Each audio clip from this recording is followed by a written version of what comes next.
എന്താണ് മറിയമേ നീ പറയുന്നത്?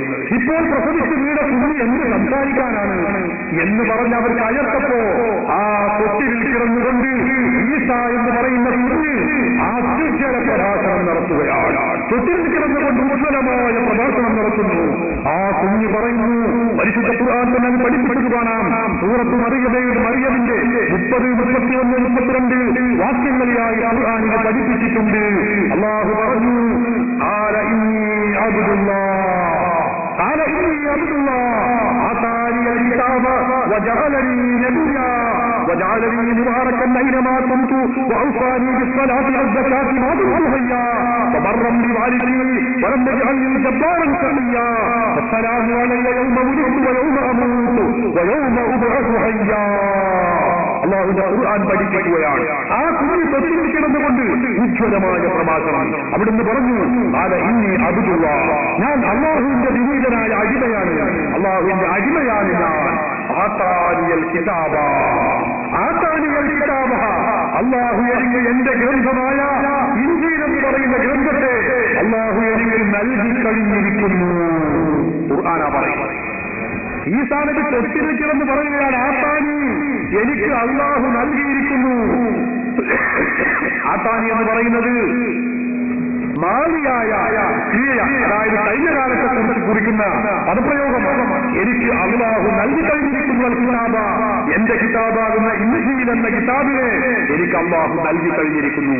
വജഅലനി നബിയ്യ, എന്നെ അല്ലാഹു നബിയാക്കുകയും ചെയ്തിരിക്കുന്നു. എപ്പോഴാണ് പറയുന്നത്? മറിയം അലൈഹിസ്സലാം ആ കുഞ്ഞിനെ പ്രസവിച്ച് കുഞ്ഞ് തൊട്ടിലിൽ കിടക്കുകയാണ്. അപ്പോഴാ പറയുന്നത്, എനിക്ക് നുബുവത്ത് കിട്ടിയിട്ടുണ്ട്, ഞാൻ പ്രവാചകനാണ്, എനിക്ക് എന്റെ ഇൻജീൽ എന്ന് പറയുന്ന ഗ്രന്ഥം ലഭിച്ചിട്ടുണ്ട്. ഈസാ നബി അലൈഹിസ്സലാത്തു വസ്സലാം ഇതന്ന് പ്രഖ്യാപിക്കുമ്പോൾ ആളുകൾ അത്ഭുതപ്പെട്ടു പോയി. വല്ലാത്തൊരു അത്ഭുതം. ഇത് സാധാരണ വേശ്യാവൃത്തി കൊണ്ടുണ്ടായ കുഞ്ഞല്ല, ഇതെന്തോ ഒരാനുഷികമാണ് എന്ന് അവരെല്ലാവരും വിധി എഴുതി. നമ്മുടെ കർത്താവല്ല, ഈ കുഞ്ഞ് പറഞ്ഞതെന്താ? എനിക്ക് ഇൻജീൽ എന്ന ഗ്രന്ഥം ലഭിച്ചിട്ടുണ്ട് എന്നാണല്ലോ. ഖുർആൻ പണ്ഡിതന്മാർ, മുഫസ്സിറുകൾ ഇത് സംബന്ധമായി വിശദീകരണം നൽകി കഴിഞ്ഞു. അവർ പറഞ്ഞു, എപ്പോഴാണ് ഈ ഗ്രന്ഥം നൽകിയത്? ഭൂമിയിലേക്ക് പിറന്നു വീഴുന്നതിന്റെ മുമ്പ് ഗർഭാശയത്തിൽ വെച്ചുകൊണ്ടാണ് ഈസാ നബിക്ക് അല്ലാഹു തആല ഈ ഇൻജീൽ എന്ന തന്റെ ഗ്രന്ഥം നൽകുന്നത്. ഞങ്ങളുടെ വകയല്ല. ഹദീസുകളിൽ നമുക്കിത് കാണാൻ കഴിയുന്നു, തഫ്സീറുകളിൽ ഇത് കാണാൻ കഴിയുന്നു. ബഹുമാനപ്പെട്ട ഇബ്നു അബീ ഹാത്തിം അനസ് റളിയല്ലാഹു അൻഹു എന്ന സഹാബി പ്രമുഖരിൽ നിന്ന് ഉദ്ധരിക്കുന്ന ഹദീസിൽ കാണാം, മഹാൻ പറയുന്നു, ഖാല കാന ഈസാ ഖദ് ദറസൽ ഇൻജീല വഅഹ്കമഹു ഫീ ബത്നി ഉമ്മിഹി. ഈസാ നബി ആയിരുന്നു ഖദ് ദറസൽ ഇൻജീല ഫീ ബത്നി ഉമ്മിഹി, തന്റെ മാതാവ് മറിയം ബീവിയുടെ ഗർഭാശയത്തിൽ വെച്ച് ഇൻജീൽ എന്ന് പറയുന്ന ഗ്രന്ഥത്തെ വയറ്റിൽ വെച്ച് പഠിച്ചിരുന്നു. അവിടെ തീർച്ചയായിരുന്നു അതിനെ അദ്ദേഹം സുദീർഘമാക്കുകയും ചെയ്തിരുന്ന അതിന്റെ വിധികളും കാര്യങ്ങളൊക്കെ. ഗർഭാശയത്തിൽ വെച്ച് ബഹുമാനപ്പെട്ട ഈസാ നബി ഇൻജീൽ എന്ന ഗ്രന്ഥം വായിക്കുകയും പഠിക്കുകയും അത് തഹ്‌ലീലാക്കുകയും അത് കാര്യങ്ങൾ വസ്തുനിഷ്ഠമായി വിലയിരുത്തുകയും ഒക്കെ ചെയ്തിരുന്നു എന്ന് അനസ് റളിയല്ലാഹു അൻഹു പറയുന്നത്. അല്ലാഹുവിന്റെ റസൂലിന്റെ പ്രമുഖ സഹാബിയാണ്, കളവ് പറയുന്നവരല്ല.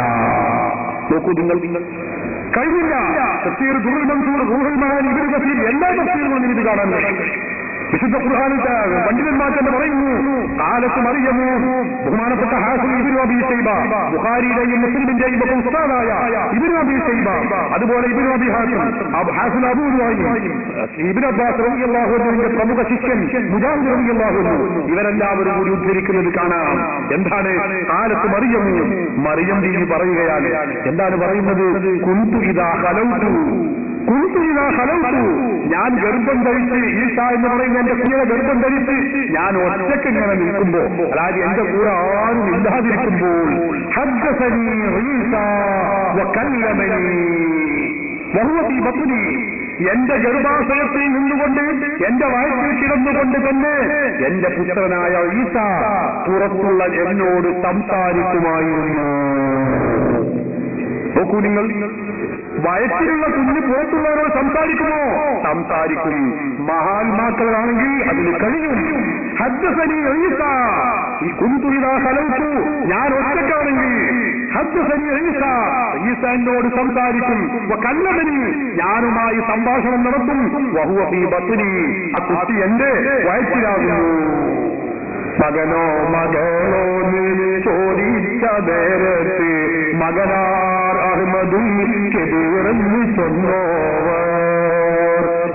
ിന്റെ മാതാവ് വയറ്റിലുള്ള കുഞ്ഞിനോട് മകനാണോ മകളാണോ എന്ന് ചോദിച്ചപ്പോ മകനാണ് എന്ന് മറുപടി പറഞ്ഞു എന്ന് സഹോദരന്മാരെ മാലയിൽ പറയുന്നതിൽ യാതൊരു തെറ്റുമില്ല. മഹാത്മാക്കളാണോ അവർക്കിത് കഴിയും.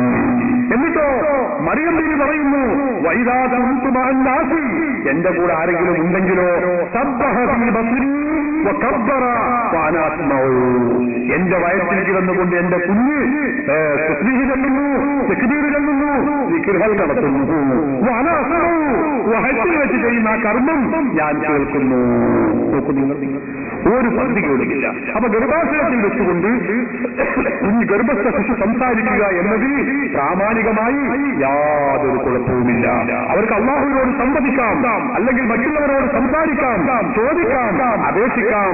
പ്രാമാണികമായി ഇതിൽ യാതൊരു തകരാറുമില്ല. ഖുർആനും സുന്നത്തും അംഗീകരിച്ച കാര്യമാണ്. പിന്നെ മറ്റൊരു കാര്യങ്ങൾ എന്താ, അങ്ങനെ റിഫായി ശൈഖ് റളിയല്ലാഹു അൻഹു അള്ളാഹുനോട് സ്വർഗം ആവശ്യപ്പെട്ടു. അള്ളാഹു 4 സ്വർഗം കൊടുത്തു. അവർക്ക് 4 സ്വർഗം കൊടുത്താരെ ഉടനെ ദുനിയാവിൽ വളരെ പിറന്നി വളർന്നോവർ.